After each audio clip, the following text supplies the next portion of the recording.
حضور اکرم صلی اللہ علیہ وآلہ وسلم کا ارشاد ہے، تمام اعمال کا دار و مدار نیت پر ہے، اور ہر عمل کا نتیجہ ہر انسان کو اس کی نیت کے مطابق ہی ملے گا۔ پس جس کی ہجرت دولت دنیا حاصل کرنے کے لیے ہو یا کسی عورت سے شادی کی غرض سے ہو، پس اس کی ہجرت انہی چیزوں کے لیے ہوگی جن کے حاصل کرنے کی نیت سے اس نے ہجرت کی۔ صحیح بخاری حدیث نمبر 1۔ حضور اکرم صلی اللہ علیہ وآلہ وسلم نے فرمایا کہ وحی نازل ہوتے وقت کبھی مجھ کو گھنٹی کی سی آواز محسوس ہوتی ہے، اور وحی کی یہ کیفیت مجھ پر بہت شاق گزرتی ہے۔ جب یہ کیفیت ختم ہوتی ہے تو میرے دل و دماغ پر اس فرشتے کے ذریعے نازل شدہ وحی محفوظ ہو جاتی ہے، اور کسی وقت ایسا ہوتا ہے کہ فرشتہ بشکل انسان میرے پاس آتا ہے اور مجھ سے کلام کرتا ہے، پس میں اس کا کہا ہوا یاد رکھ لیتا ہوں۔ صحیح بخاری حدیث نمبر 2۔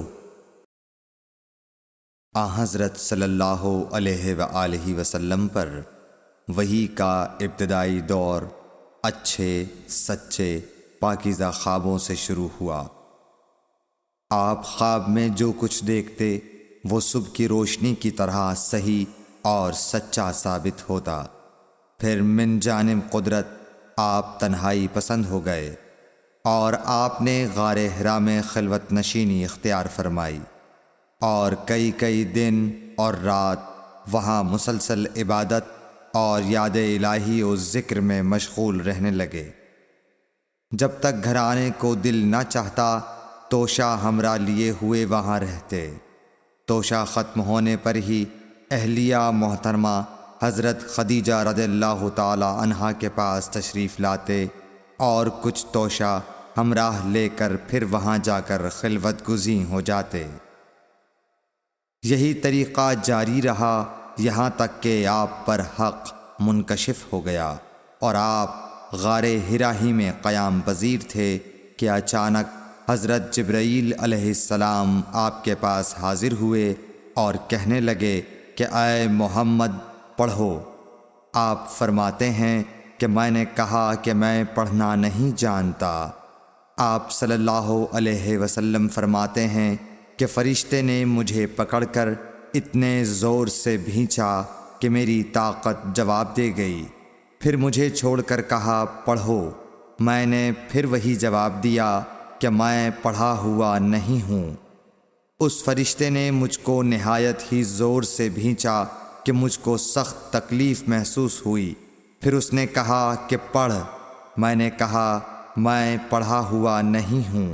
فرشتے نے تیسری بار مجھ کو پکڑا اور تیسری مرتبہ پھر مجھ کو بھینچا، پھر مجھے چھوڑ دیا اور کہنے لگا کہ پڑھو اپنے رب کے نام کی مدد سے جس نے پیدا کیا اور انسان کو خون کی پھٹکی سے بنایا۔ پڑھو اور آپ کا رب بہت ہی مہربانیاں کرنے والا ہے۔ پس یہی آیتیں آپ حضرت جبرائیل علیہ السلام سے سن کر اس حال میں غار حرا سے واپس ہوئے کہ آپ کا دل اس انوکھے واقعے سے کانپ رہا تھا۔ آپ حضرت خدیجہ کے ہاں تشریف لائے اور فرمایا کہ مجھے کمبل اوڑھا دو، مجھے کمبل اوڑھا دو۔ لوگوں نے آپ کو کمبل اوڑھا دیا۔ جب آپ کا ڈر جاتا رہا تو آپ نے اپنی زوجہ محترمہ حضرت خدیجہ رضی اللہ تعالی عنہا کو تفصیل کے ساتھ یہ واقعہ سنایا، اور فرمانے لگے کہ مجھ کو اب اپنی جان کا خوف ہو گیا ہے۔ آپ کی اہلیہ محترمہ حضرت خدیجہ رضی اللہ تعالی عنہا نے آپ کی ڈھارس بندھائی اور کہا کہ آپ کا خیال صحیح نہیں ہے۔ اللہ کی قسم آپ کو اللہ کبھی رسوا نہیں کرے گا۔ آپ تو اخلاق فاضلہ کے مالک ہیں۔ آپ تو کنبہ پرور ہیں، بے کسوں کا بوجھ اپنے سر پر رکھتے ہیں، مفلسوں کے لیے آپ کماتے ہیں، مہمان نوازی میں آپ بے مثال ہیں، اور مشکل وقت میں آپ امر حق کا ساتھ دیتے ہیں۔ ایسے اوصاف حسنہ والا انسان یوں بے وقت ذلت و خواری کی موت نہیں پا سکتا۔ پھر مزید تسلی کے لیے حضرت خدیجہ رضی اللہ تعالی عنہا آپ کو ورقہ بن نوفل کے پاس لے گئیں، جو ان کے چچا زاد بھائی تھے اور زمانہ جاہلیت میں نصرانی مذہب اختیار کر چکے تھے اور عبرانی زبان کے کاتب تھے۔ چنانچہ انجیل کو بھی حسب منشائے خداوندی عبرانی زبان میں لکھا کرتے تھے۔ انجیل سریانی زبان میں نازل ہوئی تھی، پھر اس کا ترجمہ عبرانی زبان میں ہوا۔ ورقہ اسی کو لکھتے تھے۔ وہ بہت بوڑھے ہو گئے تھے، یہاں تک کہ ان کی بینائی بھی رخصت ہو چکی تھی۔ حضرت خدیجہ رضی اللہ تعالی عنہا نے ان کے سامنے آپ کے حالات بیان کیے اور کہا کہ اے چچا زاد بھائی، اپنے بھتیجے محمد صلی اللہ علیہ وسلم کی زبانی ذرا ان کی کیفیت سن لیجئے۔ وہ بولے کہ بھتیجے، آپ نے جو کچھ دیکھا ہے اس کی تفصیل سناؤ۔ چنانچہ آپ صلی اللہ علیہ وآلہ وسلم نے از اول تا آخر پورا واقعہ سنایا، جسے سن کر ورقہ بے اختیار ہو کر بول اٹھے کہ یہ تو وہی ناموس معزز رازدان فرشتہ ہے جسے اللہ نے حضرت موسیٰ علیہ السلام پر وحی دے کر بھیجا تھا۔ کاش میں آپ کے اس عہد نبوت کے شروع ہونے پر جواں عمر ہوتا، کاش میں اس وقت تک زندہ رہتا جب کہ آپ کی قوم آپ کو اس شہر سے نکال دے گی۔ رسول کریم صلی اللہ علیہ وآلہ وسلم نے یہ سن کر تعجب سے پوچھا کہ کیا وہ لوگ مجھ کو نکال دیں گے، حالانکہ میں تو ان میں صادق و امین و مقبول ہوں۔ ورقہ بولا، ہاں یہ سب کچھ سچ ہے، مگر جو شخص بھی آپ کی طرح امر حق لے کر آیا لوگ اس کے دشمن ہی ہو گئے ہیں۔ اگر مجھے آپ کی نبوت کا وہ زمانہ مل جائے تو میں آپ کی پوری مدد کروں گا۔ مگر ورقہ کچھ دنوں کے بعد انتقال کر گئے، پھر کچھ عرصے تک وحی کی آمد موقوف رہی۔ صحیح بخاری حدیث نمبر 3۔ حضور اکرم صلی اللہ علیہ وآلہ وسلم نے وحی کے رک جانے کے زمانے کے حالات بیان فرماتے ہوئے کہا کہ ایک روز میں چلا جا رہا تھا کہ اچانک میں نے آسمان کی طرف ایک آواز سنی، اور میں نے اپنا سر آسمان کی طرف اٹھایا۔ کیا دیکھتا ہوں کہ وہی فرشتہ جو میرے پاس غار حرا میں آیا تھا وہ آسمان و زمین کے بیچ میں ایک کرسی پر بیٹھا ہوا ہے۔ میں اس سے ڈر گیا اور گھر آنے پر میں نے پھر کمبل اوڑھنے کی خواہش ظاہر کی۔ اس وقت اللہ پاک کی طرف سے یہ آیات نازل ہوئیں، اے لحاف اوڑھ کر لیٹنے والے، اٹھ کھڑا ہو اور لوگوں کو عذاب الہی سے ڈرا، اور اپنے رب کی بڑائی بیان کر، اور اپنے کپڑوں کو پاک صاف رکھ اور گندگی سے دور رہ۔ اس کے بعد وہی تیزی کے ساتھ پے در پے آنے لگی۔ صحیح بخاری حدیث نمبر 4۔ رسول اللہ صلی اللہ علیہ وآلہ وسلم نزول قرآن کے وقت بہت سختی محسوس فرمایا کرتے تھے، اور اس کی علامتوں میں سے ایک یہ تھی کہ یاد کرنے کے لیے آپ اپنے ہونٹوں کو ہلاتے تھے۔ ابن عباس رضی اللہ تعالی عنہ نے کہا، میں اپنے ہونٹوں کو ہلاتا ہوں جس طرح آپ ہلاتے تھے۔ سعید کہتے ہیں، میں بھی اپنے ہونٹ ہلاتا ہوں جس طرح ابن عباس رضی اللہ تعالی عنہ کو میں نے ہلاتے دیکھا۔ پھر انہوں نے اپنے ہونٹ ہلائے۔ ابن عباس رضی اللہ تعالی عنہ نے کہا، پھر یہ آیت اتری کہ اے محمد، قرآن کو جلد جلد یاد کرنے کے لیے اپنی زبان نہ ہلاؤ، اس کا جمع کر دینا اور پڑھا دینا ہمارا ذمہ ہے۔ حضرت ابن عباس رضی اللہ تعالی عنہ کہتے ہیں، یعنی قرآن آپ صلی اللہ علیہ وآلہ وسلم کے دل میں جما دینا اور پڑھا دینا ہمارے ذمہ ہے۔ پھر جب ہم پڑھ چکے تو اس پڑھے ہوئے کی اتباع کرو۔ ابن عباس رضی اللہ تعالی عنہ فرماتے ہیں، اس کا مطلب یہ ہے آپ اس کو خاموشی کے ساتھ سنتے رہو، اس کے بعد مطلب سمجھا دینا ہمارے ذمہ ہے۔ پھر یقیناً یہ ہماری ذمہ داری ہے کہ آپ اس کو پڑھو، یعنی اس کو محفوظ کر سکو۔ چنانچہ اس کے بعد جب آپ کے پاس حضرت جبرائیل علیہ السلام وحی لے کر آتے تو آپ توجہ سے سنتے، جب وہ چلے جاتے تو رسول اللہ صلی اللہ علیہ وسلم اس وحی کو اس طرح پڑھتے جس طرح حضرت جبرائیل علیہ السلام نے اسے پڑھا تھا۔ صحیح بخاری حدیث نمبر 5۔ رسول اللہ صلی اللہ علیہ وآلہ وسلم سب لوگوں سے زیادہ جواد سخی تھے، اور رمضان میں دوسرے اوقات کے مقابلے میں جب جبرائیل علیہ السلام آپ صلی اللہ علیہ وآلہ وسلم سے ملتے بہت ہی زیادہ جود و کرم فرماتے۔ جبرائیل علیہ السلام رمضان کی ہر رات میں آپ صلی اللہ علیہ وآلہ وسلم سے ملاقات کرتے اور آپ کے ساتھ قرآن کا دورہ کرتے۔ غرض حضرت صلی اللہ علیہ وآلہ وسلم لوگوں کو بھلائی پہنچانے میں بارش لانے والی ہوا سے بھی زیادہ جود و کرم فرمایا کرتے تھے۔ صحیح بخاری حدیث نمبر 6۔ ہرقل شاہ روم نے قریش کے قافلے میں ایک آدمی بلانے کو بھیجا، اور اس وقت یہ لوگ تجارت کے لیے ملک شام گئے ہوئے تھے، اور یہ وہ زمانہ تھا جب رسول اللہ صلی اللہ علیہ وسلم نے قریش اور ابو سفیان سے ایک وقتی عہد کیا ہوا تھا۔ جب ابو سفیان اور دوسرے لوگ ہرقل کے پاس ایلیا پہنچے جہاں ہرقل نے دربار طلب کیا تھا، اس کے گرد روم کے بڑے بڑے لوگ، علماء، وزراء و امراء بیٹھے ہوئے تھے۔ ہرقل نے ان کو اور اپنے ترجمان کو بلوایا، پھر ان سے پوچھا کہ تم میں سے کون شخص مدعی رسالت کا زیادہ قریبی عزیز ہے؟ ابو سفیان کہتے ہیں کہ میں بول اٹھا کہ میں اس کا سب سے زیادہ قریبی رشتہ دار ہوں۔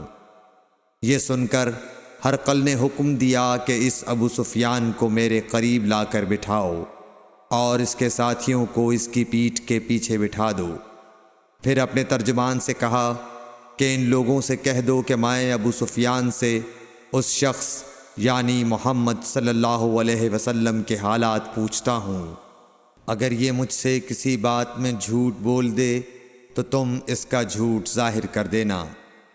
ابو سفیان کا قول ہے کہ خدا کی قسم اگر مجھے یہ غیرت نہ آتی کہ یہ لوگ مجھ کو جھٹلائیں گے تو میں آپ صلی اللہ علیہ وسلم کی نسبت ضرور غلط گوئی سے کام لیتا۔ خیر، پہلی بات جو ہرقل نے مجھ سے پوچھی وہ یہ کہ اس شخص کا خاندان تم لوگوں میں کیسا ہے؟ میں نے کہا وہ تو بڑے اونچے عالی نسب والے ہیں۔ کہنے لگا اس سے پہلے بھی کسی نے تم لوگوں میں ایسی بات کہی تھی؟ میں نے کہا نہیں۔ کہنے لگا اچھا اس کے بڑوں میں کوئی بادشاہ ہوا ہے؟ میں نے کہا نہیں۔ پھر اس نے کہا بڑے لوگوں نے اس کی پیروی اختیار کی ہے یا کمزوروں نے؟ میں نے کہا نہیں، کمزوروں نے۔ پھر کہنے لگا اس کے تابعدار روز بڑھتے جاتے ہیں یا کوئی ساتھی پھر بھی جاتا ہے؟ میں نے کہا نہیں۔ کہنے لگا کیا اپنے اس دعوی نبوت سے پہلے کبھی کسی بھی موقع پر اس نے جھوٹ بولا ہے؟ میں نے کہا نہیں، اور اب ہماری اس سے صلح کی ایک مقررہ مدت ٹھہری ہوئی ہے، معلوم نہیں وہ اس میں کیا کرنے والا ہے۔ ابو سفیان کہتے ہیں میں اس بات کے سوا اور کوئی جھوٹ اس گفتگو میں شامل نہ کر سکا۔ ہرقل نے کہا کیا تمہاری اس سے کبھی لڑائی بھی ہوئی ہے؟ ہم نے کہا کہ ہاں۔ بولا پھر تمہاری اور اس کی جنگ کا کیا حال ہوتا ہے؟ میں نے کہا لڑائی ڈول کی طرح ہے، کبھی وہ ہم سے میدان جنگ جیت لیتے ہیں اور کبھی ہم ان سے جیت لیتے ہیں۔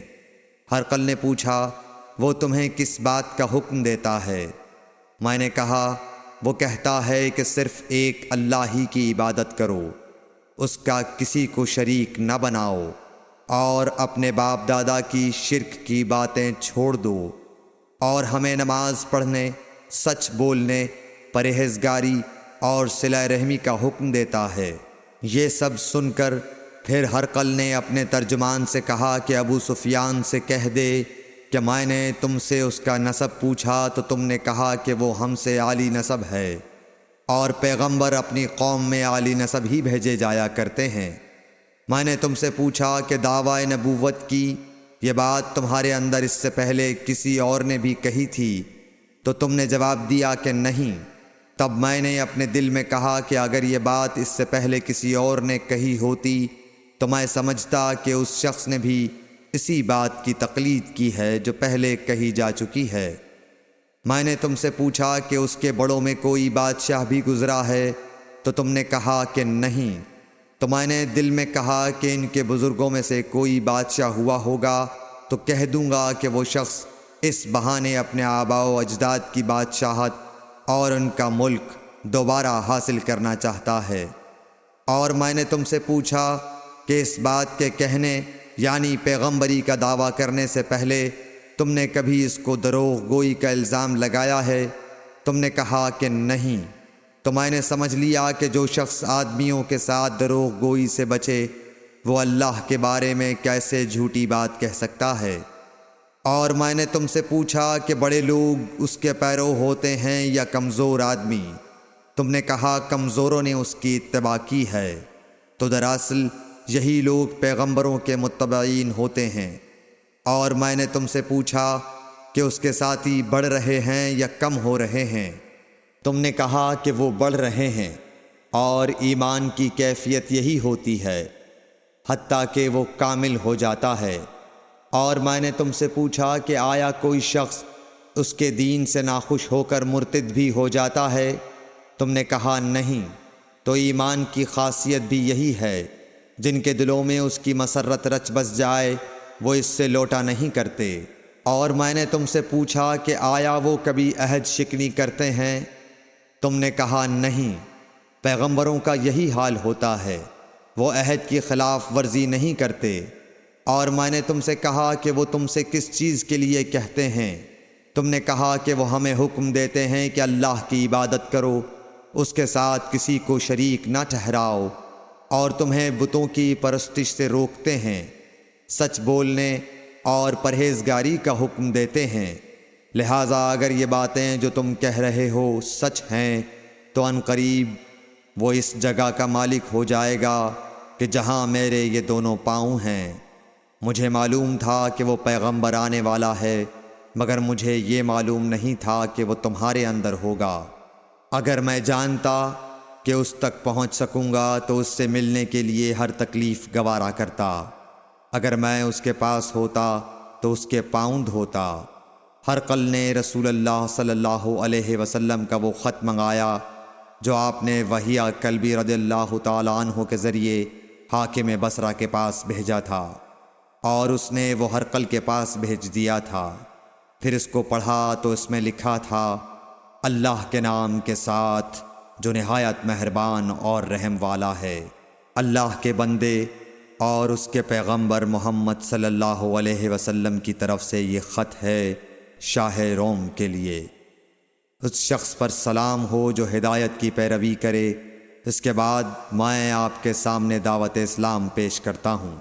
اگر آپ اسلام لے آئیں گے تو دین و دنیا میں سلامتی نصیب ہوگی، اللہ آپ کو دوہرا ثواب دے گا، اور اگر آپ میری دعوت سے روگردانی کریں گے تو آپ کی رعایا کا گناہ بھی آپ ہی پر ہوگا۔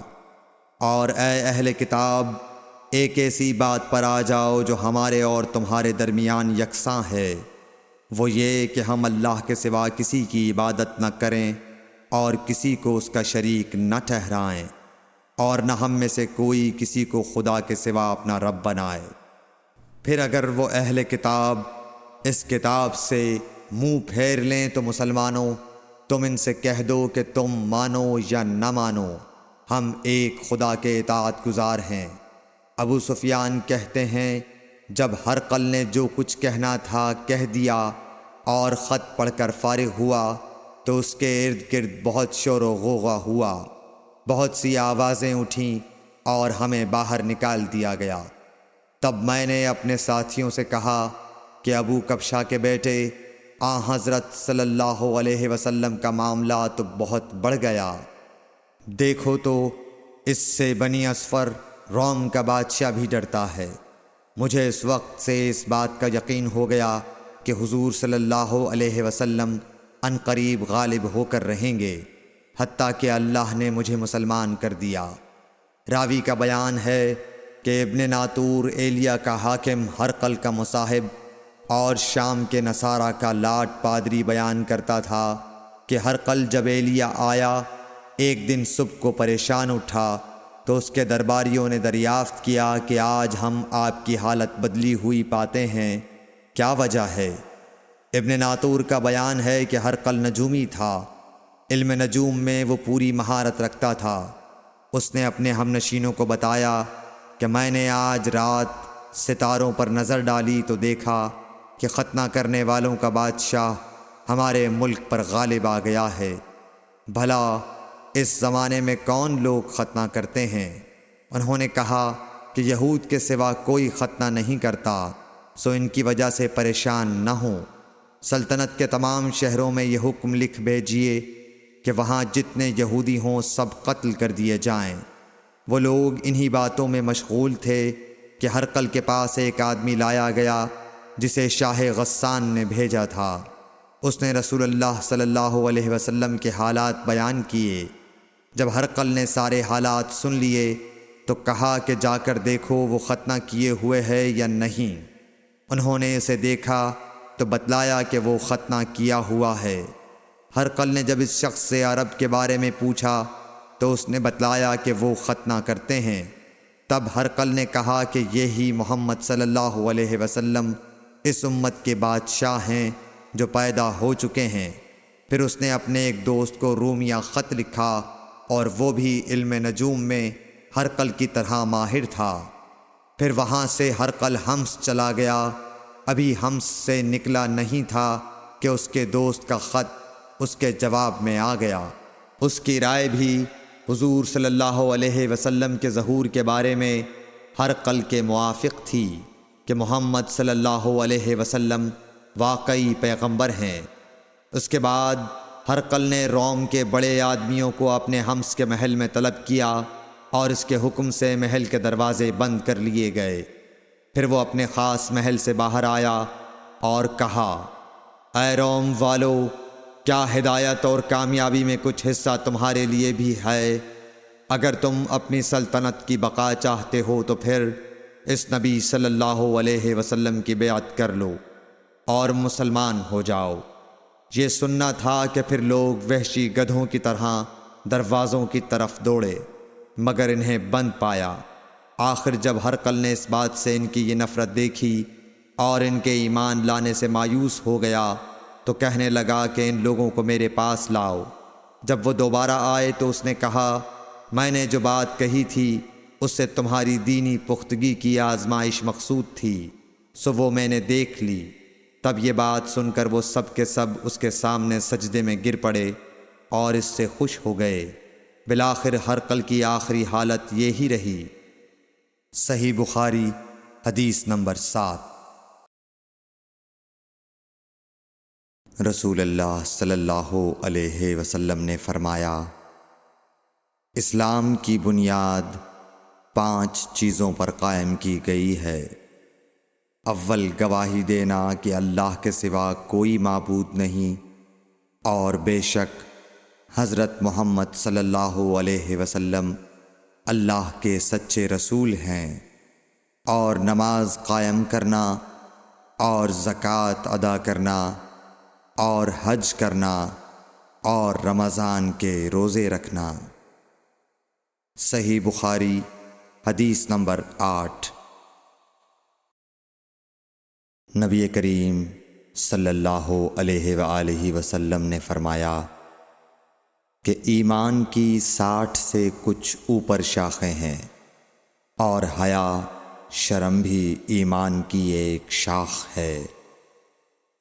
صحیح بخاری حدیث نمبر 9۔ حضرت محمد مصطفیٰ صلی اللہ علیہ وآلہ وسلم نے فرمایا، مسلمان وہ ہے جس کی زبان اور ہاتھ سے مسلمان بچے رہیں، اور مہاجر وہ ہے جو ان کاموں کو چھوڑ دے جن سے اللہ نے منع فرمایا۔ صحیح بخاری حدیث نمبر 10۔ لوگوں نے پوچھا، یا رسول اللہ، کون سا اسلام افضل ہے؟ تو نبی صلی اللہ علیہ وسلم نے فرمایا، وہ جس کے ماننے والے مسلمانوں کی زبان اور ہاتھ سے سارے مسلمان سلامتی میں رہیں۔ صحیح بخاری حدیث نمبر 11۔ ایک دن ایک آدمی نے حضرت صلی اللہ علیہ وسلم سے پوچھا کہ کون سا اسلام بہتر ہے؟ فرمایا، یہ کہ تم کھانا کھلاؤ اور جس کو پہچانو اس کو بھی اور جس کو نہ پہچانو اس کو بھی، الغرض سب کو سلام کرو۔ صحیح بخاری حدیث نمبر 12۔ حضور اکرم صلی اللہ علیہ وآلہ وسلم نے فرمایا، تم میں سے کوئی شخص ایماندار نہ ہوگا جب تک اپنے بھائی کے لیے وہ نہ چاہے جو اپنے نفس کے لیے چاہتا ہے۔ صحیح بخاری حدیث نمبر 13۔ رسول کریم صلی اللہ علیہ وسلم نے فرمایا، قسم ہے اس ذات کی جس کے ہاتھ میں میری جان ہے، تم میں سے کوئی بھی ایماندار نہ ہوگا جب تک میں اس کے والد اور اولاد سے بھی زیادہ اس کا محبوب نہ بن جاؤں۔ صحیح بخاری حدیث نمبر 14۔ حضرت صلی اللہ علیہ وسلم نے فرمایا، تم میں سے کوئی شخص ایماندار نہ ہوگا جب تک اس کے والد اور اس کی اولاد اور تمام لوگوں سے زیادہ اس کے دل میں میری محبت نہ ہو جائے۔ صحیح بخاری حدیث نمبر 15۔ نبی کریم صلی اللہ علیہ وآلہ وسلم نے فرمایا، 3 خصلتیں ایسی ہیں کہ جس میں یہ پیدا ہو جائیں اس نے ایمان کی مٹھاس کو پا لیا۔ اول یہ کہ اللہ اور اس کا رسول اس کے نزدیک سب سے زیادہ محبوب بن جائیں۔ دوسرے یہ کہ وہ کسی انسان سے محض اللہ کی رضا کے لیے محبت رکھے۔ تیسرے یہ کہ وہ کفر میں واپس لوٹنے کو ایسا برا جانے جیسا کہ آگ میں ڈالے جانے کو برا جانتا ہے۔ صحیح بخاری حدیث نمبر 16۔ حضور اکرم صلی اللہ علیہ وآلہ وسلم نے فرمایا، انصار سے محبت رکھنا ایمان کی نشانی ہے، اور انصار سے کینہ رکھنا نفاق کی نشانی ہے۔ صحیح بخاری حدیث نمبر 17۔ رسول اللہ صلی اللہ علیہ وسلم نے اس وقت جب آپ کے گرد صحابہ کی ایک جماعت بیٹھی ہوئی تھی فرمایا کہ مجھ سے بیعت کرو اس بات پر کہ اللہ کے ساتھ کسی کو شریک نہ کرو گے، چوری نہ کرو گے، زنا نہ کرو گے، اپنی اولاد کو قتل نہ کرو گے، اور ناعمدن کسی پر کوئی ناحق بہتان باندھو گے، اور کسی بھی اچھی بات میں اللہ کی نافرمانی نہ کرو گے۔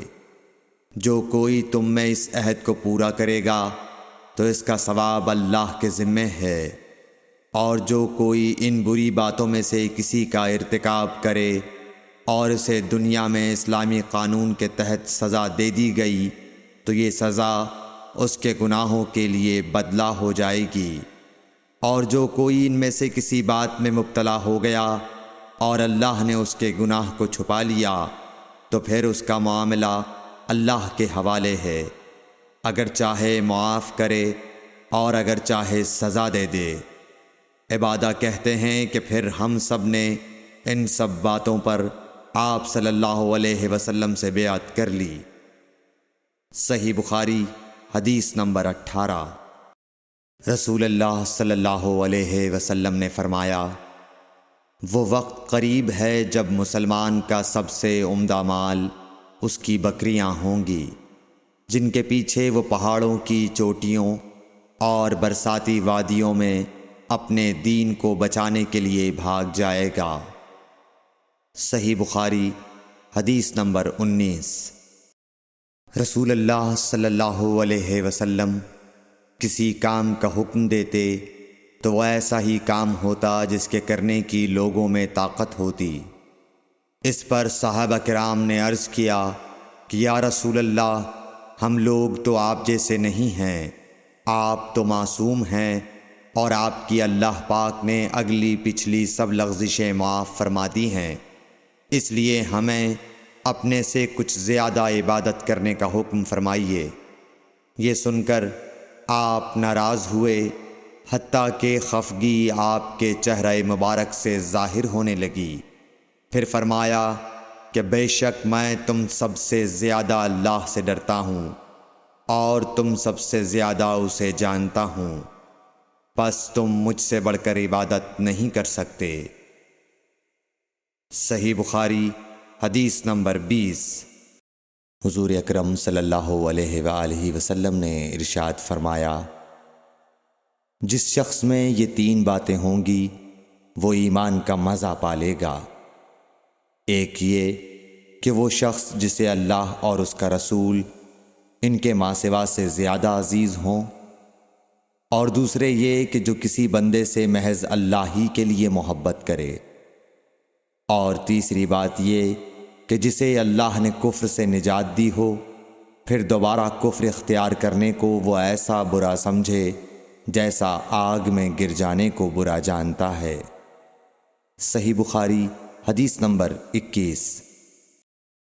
حضرت محمد مصطفیٰ صلی اللہ علیہ وآلہ وسلم نے فرمایا، جب جنتی جنت میں اور دوزخی دوزخ میں داخل ہو جائیں گے، اللہ پاک فرمائے گا، جس کے دل میں رائی کے دانے کے برابر بھی ایمان ہو، اس کو بھی دوزخ سے نکال لو۔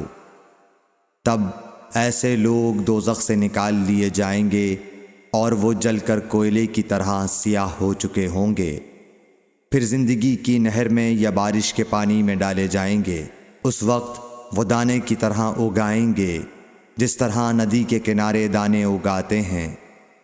کیا تم نے نہیں دیکھا کہ دانہ زردی مائل پیچ در پیچ نکلتا ہے؟ صحیح بخاری حدیث نمبر 22۔ حضور اکرم صلی اللہ علیہ وآلہ وسلم نے فرمایا، میں ایک وقت سو رہا تھا، میں نے خواب میں دیکھا کہ لوگ میرے سامنے پیش کیے جا رہے ہیں اور وہ کرتے پہنے ہوئے ہیں، کسی کا کرتا سینے تک ہے اور کسی کا اس سے نیچا ہے۔ پھر میرے سامنے عمر بن خطاب لائے گئے، ان کے بدن پر جو کرتا تھا اسے وہ گھسیٹ رہے تھے، یعنی ان کا کرتا زمین تک نیچا تھا۔ صحابہ رضی اللہ تعالی عنہ نے پوچھا کہ یا رسول اللہ، اس کی کیا تعبیر ہے؟ آپ نے فرمایا کہ اس سے دین مراد ہے۔ صحیح بخاری حدیث نمبر 23۔ ایک مرتبہ رسول کریم صلی اللہ علیہ وسلم ایک انصاری شخص کے پاس سے گزرے، اس حال میں کہ وہ اپنے ایک بھائی سے کہہ رہے تھے کہ تم اتنی شرم کیوں کرتے ہو؟ آپ نے اس انصاری سے فرمایا کہ اس کو اس کے حال پر رہنے دو، کیونکہ حیا بھی ایمان ہی کا ایک حصہ ہے۔ صحیح بخاری حدیث نمبر 24۔ رسول اللہ صلی اللہ علیہ وسلم نے فرمایا، مجھے اللہ کی طرف سے حکم دیا گیا ہے کہ لوگوں سے جنگ کروں، اس وقت تک کہ وہ اس بات کا اقرار کر لیں کہ اللہ کے سوا کوئی معبود نہیں ہے، اور یہ کہ محمد صلی اللہ علیہ وسلم اللہ کے سچے رسول ہیں، اور نماز ادا کرنے لگیں اور زکوٰۃ دیں۔ جس وقت وہ یہ کرنے لگیں گے تو مجھ سے اپنے جان و مال کو محفوظ کر لیں گے، سوائے اسلام کے حق کے۔ رہا ان کے دل کا حال تو ان کا حساب اللہ کے ذمہ ہے۔ صحیح بخاری حدیث نمبر 25۔ رسول اللہ صلی اللہ علیہ وسلم سے دریافت کیا گیا کہ کون سا عمل سب سے افضل ہے؟ فرمایا اللہ اور اس کے رسول پر ایمان لانا۔ کہا گیا اس کے بعد کون سا؟ آپ نے فرمایا کہ اللہ کی راہ میں جہاد کرنا۔ کہا گیا پھر کیا ہے؟ آپ نے فرمایا حج مبرور۔ صحیح بخاری حدیث نمبر 26۔ رسول اللہ صلی اللہ علیہ وسلم نے چند لوگوں کو کچھ عطیہ دیا اور سعد وہاں موجود تھے۔ وہ کہتے ہیں کہ رسول اللہ صلی اللہ علیہ وسلم نے ان میں سے ایک شخص کو کچھ نہ دیا، حالانکہ وہ ان میں مجھے سب سے زیادہ پسند تھا۔ میں نے کہا حضور آپ نے فلاں کو کچھ نہ دیا، میں اسے مومن گمان کرتا ہوں۔ آپ نے فرمایا مومن یا مسلمان؟ میں تھوڑی دیر چپ رہ کر پھر پہلی بات دہرانے لگا۔ حضور صلی اللہ علیہ وسلم نے بھی دوبارہ وہی جواب دیا۔ پھر آپ نے فرمایا کہ اے سعد، باوجود یہ کہ ایک شخص مجھے زیادہ عزیز ہے، پھر بھی میں اسے نظر انداز کر کے کسی اور دوسرے کو اس خوف کی وجہ سے یہ مال دیتا ہوں کہ وہ اپنی کمزوری کی وجہ سے اسلام سے پھر جائے اور اللہ اسے آگ میں اوندھا ڈال دے۔ صحیح بخاری حدیث نمبر 27۔ ایک آدمی نے رسول اللہ صلی اللہ علیہ وسلم سے پوچھا کون سا اسلام بہتر ہے؟ آپ صلی اللہ علیہ وسلم نے فرمایا کہ تو کھانا کھلائے اور ہر شخص کو سلام کرے، خواہ اس کو تو جانتا ہو یا نہ جانتا ہو۔ صحیح بخاری حدیث نمبر 28۔ حضرت صلی اللہ علیہ وسلم نے فرمایا مجھے دوزخ دکھلائی گئی تو اس میں زیادہ تر عورتیں تھیں جو کفر کرتی ہیں۔ کہا گیا حضور کیا وہ اللہ کے ساتھ کفر کرتی ہیں؟ آپ صلی اللہ علیہ وسلم نے فرمایا کہ خاوند کی ناشکری کرتی ہیں اور احسان کی ناشکری کرتی ہیں۔ اگر تم عمر بھر ان میں سے کسی کے ساتھ احسان کرتے رہو، پھر تمہاری طرف سے کبھی کوئی ان کے خیال میں ناگواری کی بات ہو جائے تو فوراً کہہ اٹھے گی کہ میں نے کبھی بھی تجھ سے کوئی بھلائی نہیں دیکھی۔ صحیح بخاری حدیث نمبر 29۔ حضرت صلی اللہ علیہ وآلہ وسلم فرماتے تھے جب دو مسلمان اپنی اپنی تلواریں لے کر بھڑ جائیں تو قاتل اور مقتول دونوں دوزخی ہیں۔ عرض کیا گیا یا رسول اللہ قاتل تو خیر ضرور دوزخی ہونا چاہیے، مقتول کیوں؟ فرمایا وہ بھی اپنے ساتھی کو مار ڈالنے کی حرص رکھتا تھا، موقع پاتا تو وہ اسے ضرور قتل کر دیتا، دل کے عزم صمیم پر وہ دوزخی ہوا۔ صحیح بخاری حدیث نمبر 30۔ ابو ذر ایک جوڑا پہنے ہوئے تھے اور ان کا غلام بھی جوڑا پہنے ہوئے تھا۔ سبب دریافت کیا گیا تو کہنے لگے کہ میں نے ایک شخص یعنی غلام کو برا بھلا کہا تھا اور اس کی ماں کی غیرت دلائی یعنی گالی دی، تو رسول اللہ صلی اللہ علیہ وسلم نے یہ معلوم کر کے مجھ سے فرمایا اے ابو ذر، تو نے اسے ماں کے نام سے غیرت دلائی ہے، بے شک تجھ میں ابھی کچھ زمانہ جاہلیت کا اثر باقی ہے۔ یاد رکھو ماتحت لوگ تمہارے بھائی ہیں، اللہ نے اپنی کسی مصلحت کی بنا پر انہیں تمہارے قبضے میں دے رکھا ہے، تو جس کے ماتحت اس کا کوئی بھائی ہو تو اس کو بھی وہی کھلائے جو آپ کھاتا ہے، اور وہ کپڑا اسے پہنائے جو آپ پہنتا ہے، اور ان کو اتنے کام کی تکلیف نہ دو کہ ان کے لیے مشکل ہو جائے، اور اگر کوئی سخت کام ڈالو تو تم خود بھی ان کی مدد کرو۔ صحیح بخاری حدیث نمبر 31۔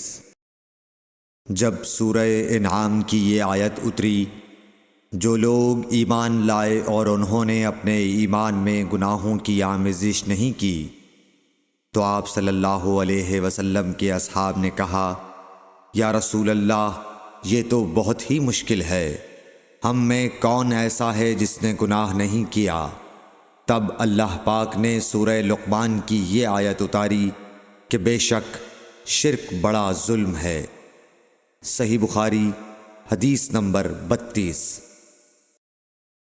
رسول اللہ صلی اللہ علیہ وآلہ وسلم نے فرمایا، منافق کی علامتیں 3 ہیں: جب بات کرے جھوٹ بولے، جب وعدہ کرے اس کے خلاف کرے، اور جب اس کو امین بنایا جائے تو خیانت کرے۔ صحیح بخاری حدیث نمبر 33۔ رسول اللہ صلی اللہ علیہ وسلم نے فرمایا کہ 4 عادتیں جس کسی میں ہوں تو وہ خالص منافق ہے، اور جس کسی میں ان 4 میں سے ایک عادت ہو تو وہ بھی نفاق ہی ہے جب تک اسے نہ چھوڑ دے۔ وہ یہ ہیں: جب اسے امین بنایا جائے تو امانت میں خیانت کرے، اور بات کرتے وقت جھوٹ بولے، اور جب کسی سے عہد کرے تو اسے پورا نہ کرے، اور جب کسی سے لڑے تو گالیوں پر اتر آئے۔ صحیح بخاری حدیث نمبر 34۔ رسول اللہ صلی اللہ علیہ وسلم نے فرمایا، جو شخص شب قدر ایمان کے ساتھ محض ثواب آخرت کے لیے ذکر و عبادت میں گزارے، اس کے گزشتہ گناہ بخش دیے جاتے ہیں۔ صحیح بخاری حدیث نمبر 35۔ رسول اللہ صلی اللہ علیہ وسلم نے فرمایا، جو شخص اللہ کی راہ میں جہاد کے لیے نکلا، اللہ اس کا ضامن ہو گیا۔ اللہ تعالیٰ فرماتا ہے، اس کو میری ذات پر یقین اور میرے پیغمبروں کی تصدیق نے اس سرفروشی کے لیے گھر سے نکالا ہے۔ میں اس بات کا ضامن ہوں کہ یا تو اس کو واپس کر دوں ثواب اور مال غنیمت کے ساتھ، یا شہید ہونے کے بعد جنت میں داخل کر دوں۔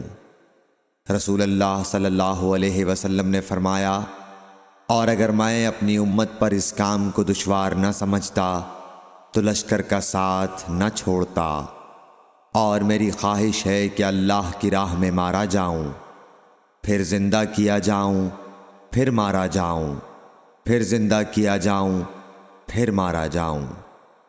صحیح بخاری حدیث نمبر 36۔ حضرت صلی اللہ علیہ وسلم نے فرمایا، جو کوئی رمضان میں راتوں کو ایمان رکھ کر اور ثواب کے لیے عبادت کرے، اس کے اگلے گناہ بخش دیے جاتے ہیں۔ صحیح بخاری حدیث نمبر 37۔ حضرت صلی اللہ علیہ وسلم نے فرمایا، جس نے رمضان کے روزے ایمان اور خالص نیت کے ساتھ رکھے، اس کے پچھلے گناہ بخش دیے گئے۔ صحیح بخاری حدیث نمبر 38۔ حضرت صلی اللہ علیہ وسلم نے فرمایا، بے شک دین آسان ہے، اور جو شخص دین میں سختی اختیار کرے گا تو دین اس پر غالب آ جائے گا اور اس کی سختی نہ چل سکے گی۔ بس اس لیے اپنے عمل میں پختگی اختیار کرو، اور جہاں تک ممکن ہو میانہ روی برتو، اور خوش ہو جاؤ کہ اس طرز عمل سے تم کو دارین کے فوائد حاصل ہوں گے، اور صبح اور دوپہر اور شام اور کسی قدر رات میں عبادت سے مدد حاصل کرو۔ نماز 5 وقتہ بھی مراد ہو سکتی ہے کہ پابندی سے ادا کرو۔ صحیح بخاری حدیث نمبر 39۔ رسول اللہ صلی اللہ علیہ وسلم جب مدینہ تشریف لائے تو پہلے اپنی نانہال اترے جو انصار تھے، اور وہاں آپ نے 16 یا 17 ماہ بیت المقدس کی طرف منہ کر کے نماز پڑھی، اور آپ کی خواہش تھی کہ آپ کا قبلہ بیت اللہ کی طرف ہو۔ جب بیت اللہ کی طرف نماز پڑھنے کا حکم ہو گیا تو سب سے پہلی نماز جو آپ نے بیت اللہ کی طرف پڑھی عصر کی نماز تھی۔ وہاں آپ صلی اللہ علیہ وسلم کے ساتھ لوگوں نے بھی نماز پڑھی۔ پھر آپ کے ساتھ نماز پڑھنے والوں سے ایک آدمی نکلا اور اس کا مسجد بنی حارثہ کی طرف گزر ہوا تو وہ لوگ رکوع میں تھے۔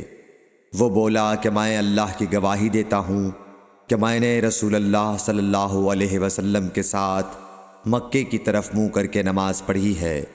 یہ سن کر وہ لوگ اسی حال میں بیت اللہ کی طرف گھوم گئے، اور جب رسول اللہ صلی اللہ علیہ وسلم بیت المقدس کی طرف منہ کر کے نماز پڑھا کرتے تھے، یہودی اور عیسائی خوش ہوتے تھے، مگر جب آپ نے بیت اللہ کی طرف منہ پھیر لیا تو انہیں یہ امر ناگوار ہوا۔ زہیر ایک راوی کہتے ہیں کہ ہم سے ابو اسحاق نے برا سے یہ حدیث بھی نقل کی ہے کہ قبلہ کی تبدیلی سے پہلے کچھ مسلمان انتقال کر چکے تھے، تو ہمیں یہ معلوم نہ ہو سکا کہ ان کی نمازوں کے بارے میں کیا کہیں۔ تب اللہ نے یہ آیت نازل کی، وَمَا كَانَ اللَّهُ لِيُضِيعَ إِيمَانَكُمْ، سورہ بقرہ آیت نمبر 143، صحیح بخاری حدیث نمبر 40۔ حضور اکرم صلی اللہ علیہ وآلہ وسلم نے ارشاد فرمایا کہ جب ایک بندہ مسلمان ہو جائے اور اس کا اسلام عمدہ ہو، یقین و خلوص کے ساتھ ہو، تو اللہ اس کے گناہ کو جو اس نے اس اسلام لانے سے پہلے کیا معاف فرما دیتا ہے، اور اب اس کے بعد کے لیے بدلہ شروع ہو جاتا ہے، یعنی ایک نیکی کے عوض 10 گناہ سے لے کر 700 گناہ تک ثواب، اور ایک برائی کا اسی برائی کے مطابق بدلہ دیا جاتا ہے، مگر یہ کہ اللہ تعالیٰ اس برائی سے بھی درگزر کرے اور اسے بھی معاف فرما دے، یہ بھی اس کے لیے آسان ہے۔ صحیح بخاری حدیث نمبر 41۔ رسول اللہ صلی اللہ علیہ وسلم نے فرمایا کہ تم میں سے کوئی شخص جب اپنے اسلام کو عمدہ بنا لے، یعنی نفاق اور ریا سے پاک کر لے، تو ہر نیک کام جو وہ کرتا ہے اس کے عوض 10 سے لے کر 700 گناہ تک نیکیاں لکھی جاتی ہیں، اور ہر برا کام جو کرتا ہے تو وہ اتنا ہی لکھا جاتا ہے جتنا کہ اس نے کیا ہے۔ صحیح بخاری حدیث نمبر 42۔ رسول اللہ صلی اللہ علیہ وسلم ایک دن حضرت عائشہ رضی اللہ تعالی عنہا کے پاس آئے۔ اس وقت ایک عورت حضرت عائشہ رضی اللہ تعالی عنہا کے پاس بیٹھی تھی۔ آپ صلی اللہ علیہ وسلم نے دریافت کیا، یہ کون ہے؟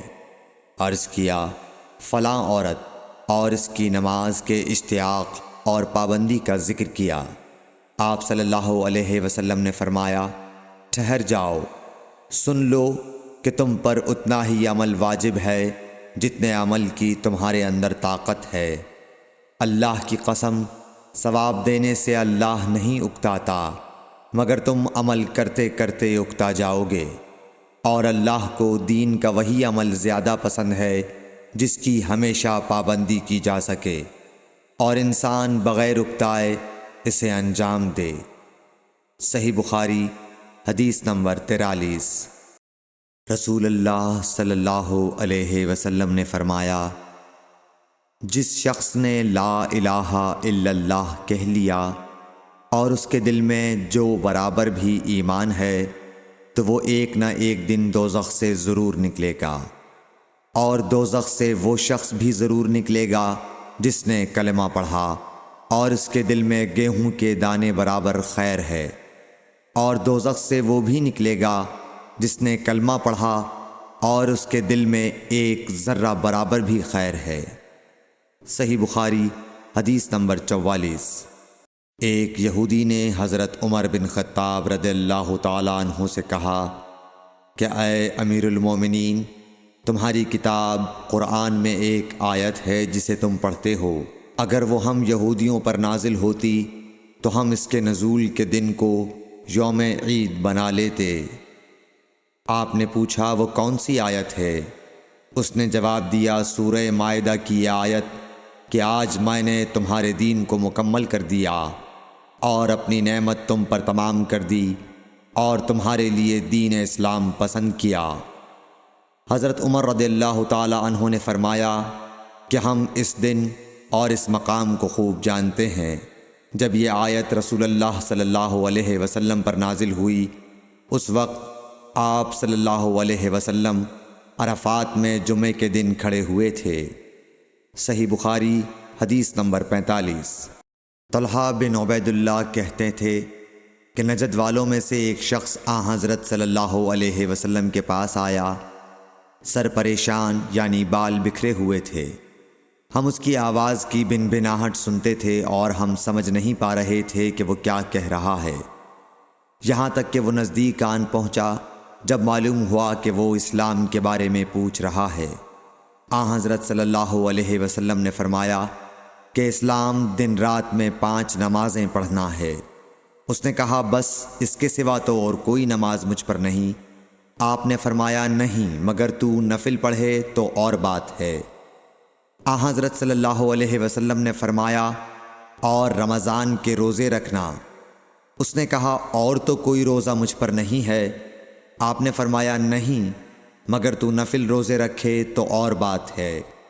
طلحہ نے کہا اور حضرت صلی اللہ علیہ وسلم نے اس زکوٰۃ کا بیان کیا۔ وہ کہنے لگا کہ بس اور کوئی صدقہ مجھ پر نہیں ہے۔ آپ نے فرمایا نہیں، مگر یہ کہ تو نفل صدقہ دے تو اور بات ہے۔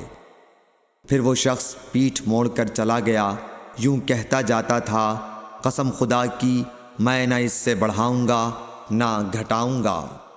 حضرت صلی اللہ علیہ وسلم نے فرمایا اگر یہ سچا ہے تو اپنی مراد کو پہنچ گیا۔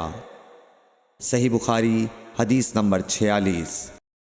حضرت صلی اللہ علیہ وسلم نے فرمایا جو کوئی ایمان رکھ کر اور ثواب کی نیت سے کسی مسلمان کے جنازے کے ساتھ جائے اور نماز اور دفن سے فراغت ہونے تک اس کے ساتھ رہے تو وہ 2 قیرات ثواب لے کر لوٹے گا۔ ہر قیرات اتنا بڑا ہوگا جیسے احد کا پہاڑ۔ اور جو شخص جنازے پر نماز پڑھ کر دفن سے پہلے لوٹ جائے تو وہ 1 قیرات ثواب لے کر لوٹے گا۔ صحیح بخاری حدیث نمبر 47۔ حضرت صلی اللہ علیہ وسلم نے فرمایا کہ مسلمان کو گالی دینے سے آدمی فاسق ہو جاتا ہے اور مسلمان سے لڑنا کفر ہے۔ صحیح بخاری حدیث نمبر 48۔ حضرت صلی اللہ علیہ وسلم اپنے حجرے سے نکلے، لوگوں کو شب قدر بتانا چاہتے تھے وہ کون سی رات ہے۔